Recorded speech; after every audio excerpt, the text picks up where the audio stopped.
Bonjour à tous. Je ne vous connais pas, mais je suis heureux d'être là. Amen. Que Dieu vous bénisse. Amen. Ça me fait chaud au cœur. Vous êtes mes frères et sœurs. Alléluia. C'est important pour Dieu. J'aimerais vous dire quelque chose avant de vous dire mon témoignage. Dans la Bible, il y a des choses qui nous marquent. Il y a des passages de la Bible qui nous tiennent plus à cœur que d'autres. Il y a un passage qui dit, le Seigneur, 2 ou 3 réunis à mon nom, je suis au milieu de vous. Merci Seigneur. C'est vrai, ça fait chaud au cœur. Mais il y en a un en particulier que j'aime beaucoup. Quand un malheureux crie, l'Éternel entend. Amen.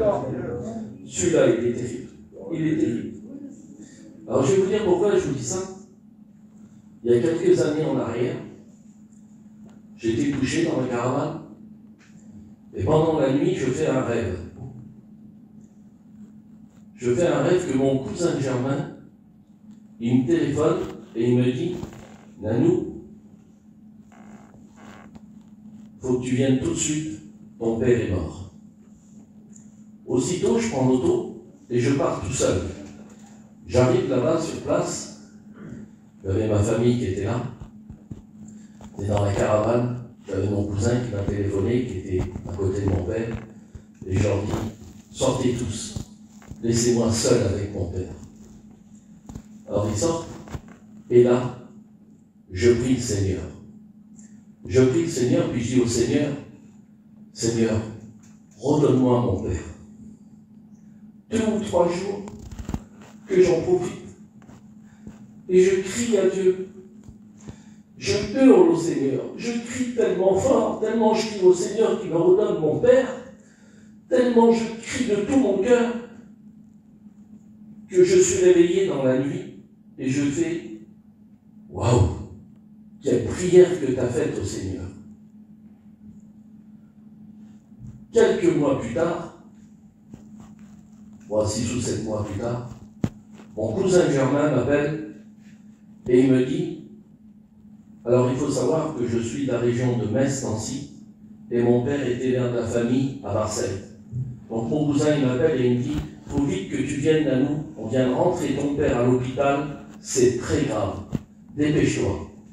Tout de suite je prends l'auto et je pars. Ma femme ne savait même pas que j'étais parti, elle était partie au magasin faire des courses. Et tout le long de la route, mon cousin il m'appelait, dépêche-toi, dépêche-toi. Le chirurgien il ne peut plus attendre, c'est grave, c'est grave. J'y retiens-le, je voudrais au moins voir mon père avant l'opération, parce que si jamais il part, je ne l'aurais pas vu, et ça va être dur.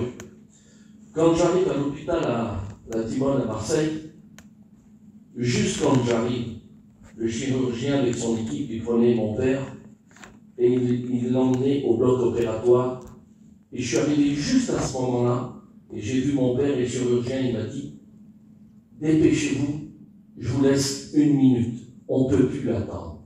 Alors au fond de moi-même, j'étais heureux, j'ai vu mon père. Je savais que ça allait être la fin.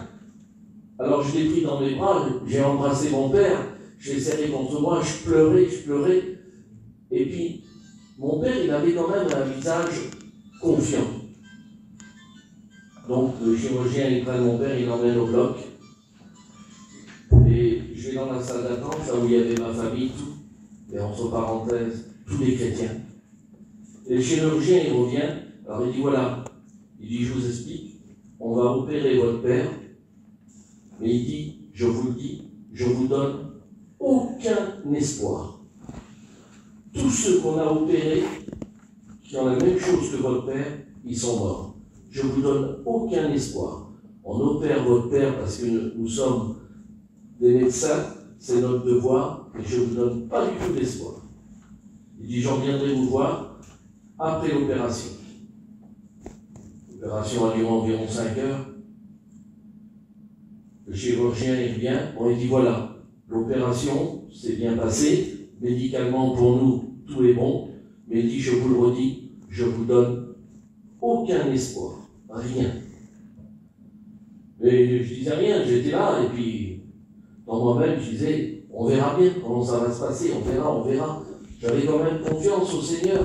Je disais, on verra. Donc le lendemain, je vais voir mon père en réanimation. C'est une centrale nucléaire. Il était branché de tous les côtés. Vous ne pouvez pas vous imaginer. Il était sous dialyse. Il respirait artificiellement. C'était incroyable. Et le chirurgien, il me disait, comme vous voulez des renseignements, savoir, vous venez voir entre midi et demi et 1h15 et je vous dirai tout ce que vous voulez savoir. Donc je vais le voir. Alors il me dit, écoutez, je vous l'ai déjà dit, je vous le redis, je ne vous donne aucun espoir. Il dit, en plus, votre père, pendant 1h30, quand on l'a opéré, on a arrêté le sang. Et il dit, quand le sang le remet en route, il y a beaucoup de complications dans les organes et tout. Alors il dit, attendez-vous au pire, et à tout moment, votre père, il peut partir.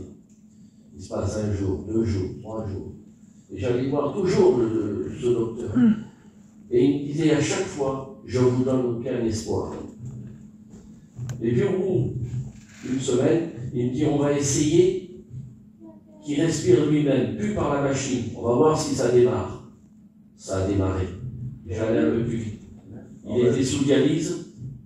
Frères et sœurs, mon père avait un rein foutu. L'autre rein, à 50% foutu. Le chirurgien, il disait, il faudra sûrement qu'il fasse la dialyse. S'il s'en sort, le rein a redémarré. Et comme ça, tout le temps, mon père a remonté. Un jour, je parle avec ce chirurgien et je lui parle de Dieu. Il me dit, pour votre père, il y a eu 2 fois Dieu. Une fois pour l'opération, une fois pour la réanimation. Donc mon père s'en est sorti. Et au fond de moi-même, j'ai gardé 3 ans et demi de plus. Et le Saint-Esprit me disait, c'est du bonus parce que ton père, il ne devrait plus être là. Donc j'en ai profité ces années-là. J'étais content. Je l'ai perdu l'année dernière, le 13 avril. Et je vais vous dire, quand mon père est parti, c'est incroyable, j'avais la paix. Dans moi-même, je me disais, pas possible que je devrais être en miettes, j'ai perdu mon père, c'est quelque chose de terrible. J'avais la paix. Gloire à Dieu. J'étais, voilà, j'ai perdu mon père et j'ai dit, oui, voilà. Je suis remonté du cimetière et dans moi-même, je disais, Seigneur, j'ai fait une prière au Seigneur. J'ai pris mon père, mais j'aimerais savoir s'il est avec toi. C'est important pour moi. Je dis, je veux que tu me répondes, Seigneur. J'ai demandé 2 autres choses aussi. J'ai dit, Seigneur, j'ai pas de patience. Je suis quelqu'un qui n'est pas patient. Je voudrais que tu me répondes vite. Même pas 3 quarts d'heure après. Il y a un frère qui est venu et qui m'a répondu à ces 3 questions. Je sais maintenant que mon père est vers Dieu. Alléluia. Je suis content. Je suis content. Je suis heureux.